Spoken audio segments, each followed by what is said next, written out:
Hello दोस्तों, स्वागत करते हैं आपके अपने यूट्यूब चैनल लीगल इन्फॉर्मेशन में। साथियों, लीगल इन्फॉर्मेशन के इस भाग में आज हम दिल्ली हाई कोर्ट के भरण पोषण या मेंटेनेंस के संबंध में एक महत्वपूर्ण जजमेंट दिया गया है, उसके बारे में बात करेंगे।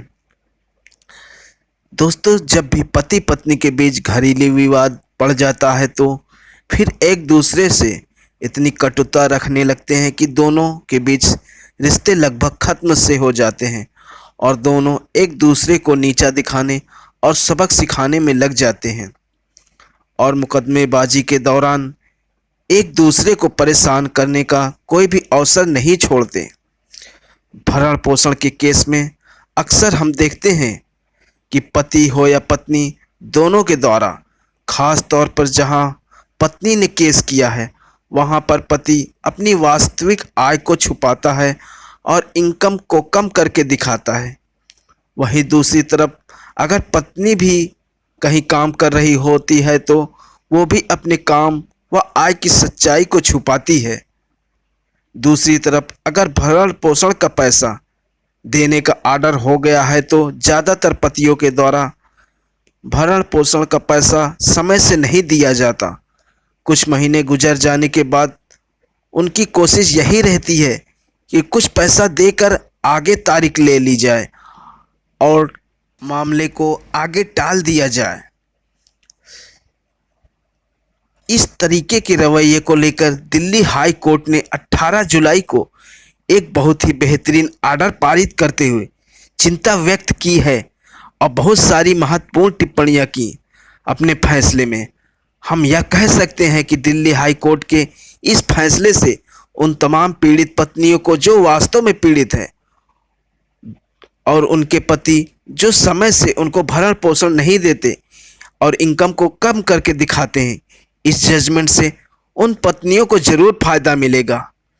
तो आज के इस भाग में दिल्ली हाई कोर्ट के इसी फैसले के बारे में हम बात करेंगे, तो बने रहिए अंत तक। देखते हैं पूरा मामला क्या था, आखिर क्या जजमेंट दिया दिल्ली हाई कोर्ट के द्वारा।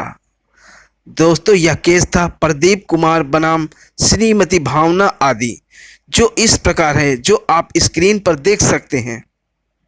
इसमें हुआ यह था,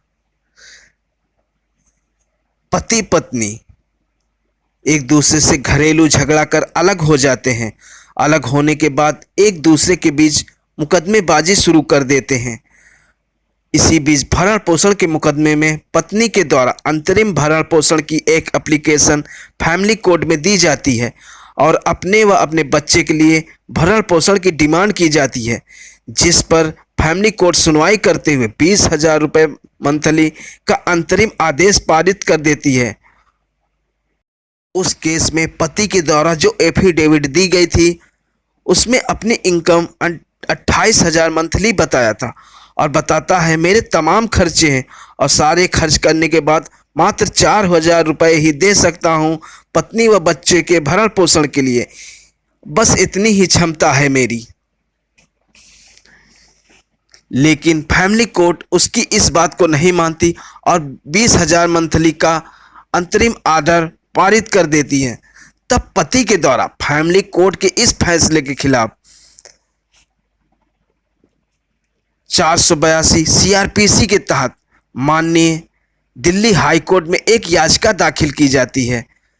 दिल्ली हाई कोर्ट में भी याचिका दाखिल करते हुए पति के द्वारा यही बात कही जाती है कि मैं बस 4,000 रुपये का भरण पोषण दे सकता हूं और अपने तमाम ढेर सारे खर्चे को गिना देता है।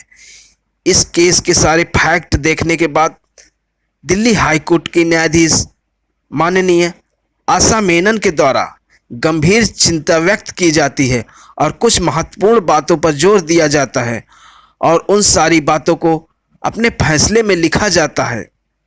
माननीय दिल्ली हाई कोर्ट के द्वारा कहा जाता है कि अलग रहने वाले पति का दुर्भावनापूर्ण इरादा अपनी आय को जितना संभव हो उतना कम बताना होता है, दुखदाई सुख के लिए, किसी की व्यथा देखने के लिए जिसके पास उस पर निर्भर रहने के अलावा कोई चारा नहीं है, जो अहंकारी द्वारा निर्देशित होता है, संभवतः अपनी पत्नी को सबक सिखाने के लिए, जो हमेशा उसके इशारे पर नहीं चली है, अहंकार के टकराव सहित कई कारणों से वैवाहिक संबंध समाप्त हो जाते हैं। यह समय है कि जब एक पति पत्नी द्वारा एक दूसरे के खिलाफ मुकदमा दायर किया जाता है तो दृष्टिकोण में बदलाव होता है। दोस्तों इस तरह की महत्वपूर्ण टिप्पणी माननीय दिल्ली हाई कोर्ट के द्वारा की जाती है। और इतना ही नहीं, आगे यह भी दिल्ली हाई कोर्ट के द्वारा कहा जाता है कि मुकदमे में कड़वाहट लाने में किसी का भी उद्देश्य पूरा नहीं होता है।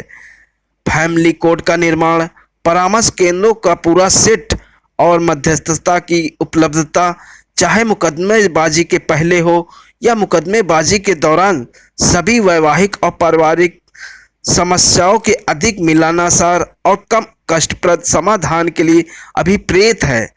कानूनी बिरादरी को इन तरीकों से तुरंत त्वरित समाधान को प्रोत्साहित करना चाहिए। जीवन की बर्बादी और विनाश के कगार से बचाने में उनकी भूमिका अतुलनीय होगी। ये भी एक महत्वपूर्ण टिप्पणी दिल्ली हाई कोर्ट के द्वारा की गई।